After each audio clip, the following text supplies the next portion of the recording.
Hello guys, જય દ્વારકાધીશ। તો મારા નવા ફરીથી ભાગેડર વિડીયોમાં તમારું સ્વાગત છે।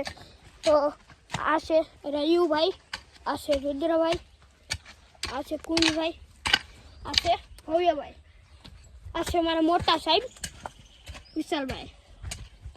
તો આજનો વિડીયો એવો છે કે જો આ તો ચકલાનું બનાવીએ છીએ સ્વિમિંગ પુલ। તો જો ક્યાં કાઢવા મળે કુંડો કાઢે છે અને હજી કાંઈ કુંડો છે। હવે જો બગીચો દેખાડો, જોવો લીંબુડી અને મગ હજી છે, જોવો અને આંબો। તો આજનો વિડીયો થોડોક બતાવશું। તો આજનો વિડીયો પૂરો, કાલ મળીએ, બાય બાય।